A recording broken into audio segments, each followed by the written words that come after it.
to Class 108, brought to you by Awning Rejuvenation Systems International. This particular lesson is going to cover sealing open weave industrial cloth. Remember this stuff? Showed you how to clean it. Now we have to show you how to seal it. First of all, why does the fabric have to be sealed? Is it leaking?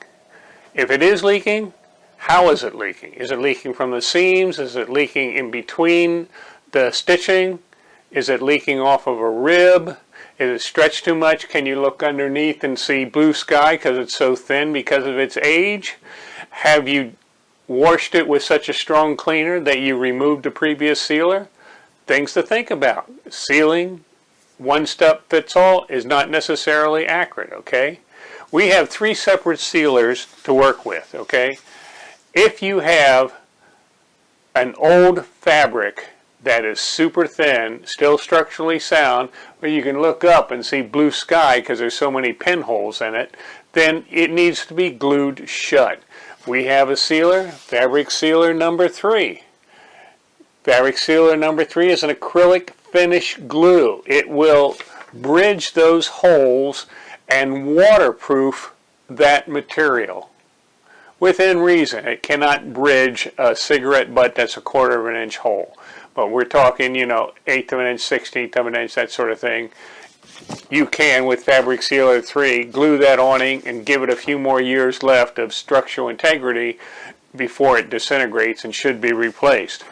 Now, in general, Fabric Sealer number 3 is water-based. It cannot go on an awning that has its sealer still in place or is partially in place. So you must remove all sealers that were previously on the material before you use this. Most generally used is our fabric sealer number 1. Fabric sealer number 1 is oil-based. It will not wash off in the next rainstorm. It is non-flammable, non-carcinogenic. That's an important thing to remember because there's a lot of companies out there who are dissolving plastic forms in a strong solvent. The solvent evaporates, leaves the plastic behind, and in the meantime, yes, you have sealed the material, but you've probably done environmental harm and harm to the worker. So, get the safety data sheet before you decide on how treacherous your sealer is going to be. Now, Fabric Sealer 1 is used on a general purpose to seal most awnings. If you can look up, you don't see pinholes, Fabric Sealer 1 is the way to go. It will apply a new layer of sealer to the awning. The carrier agent, oil-based, evaporates, leaves the sealers behind to permanently bond to your awning material. It provides water repellency. Our third sealer is Fabric Weatherizer. Similar to Fabric Sealer 1, but it provides UV and infrared protection from the sun, so fade out is a lot slower. It also, on a third step, will seal the awnings and give it fabric repellency. So you have Fabric Sealer 3. Also oil-based. It's easy to apply. And how do you apply them?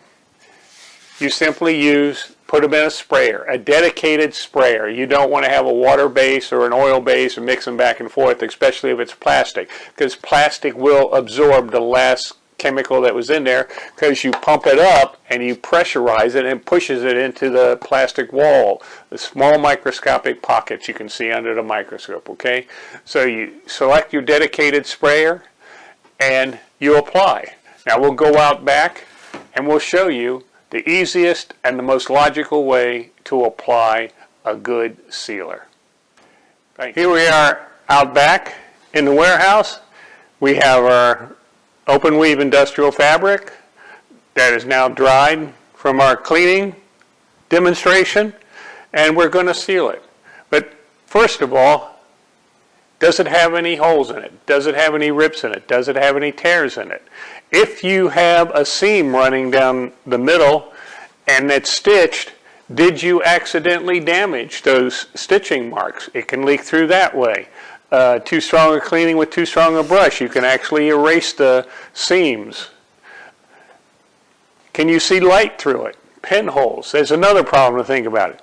Is it weeping? What that means is you have a puddle, you see a spot and a spot and a spot where water has dried and evaporated because it has puddled, and it can actually oversaturate the cloth and seep around it. So look for the pinholes, see if it's structurally sound, see if there's any damage you have to think about, and then apply a sealer. Now, sealing is the easiest in open weave cloth. You simply start at the top.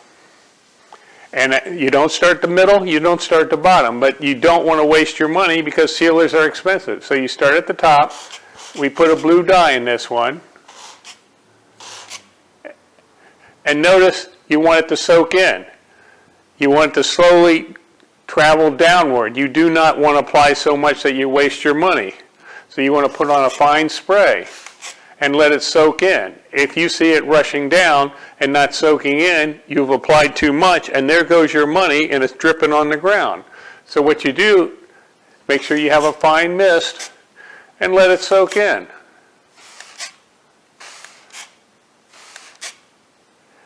Now you let it travel on its own, and when you see that it stopped moving because you want to saturate it, you want it to go all the way through.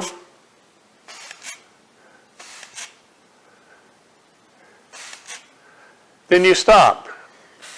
And you usually stop an inch or two from the bottom and let all the extra in there flow up so you don't drip all over the place. As you can see, it's soaking in nicely. Now if you put a whole bunch on, then there's your money dripping on the ground. You don't want to do that. You want to try and keep it as uniform as possible.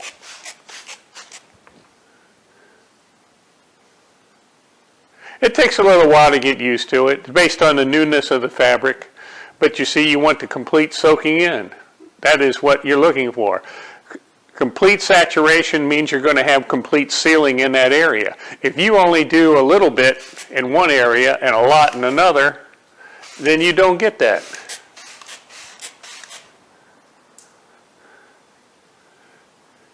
And now you can see it's soaking in uniformly.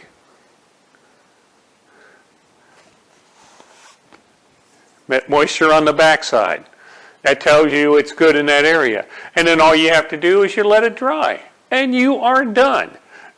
Don't get carried away and just keep on going like crazy and watch your money roll down the awning.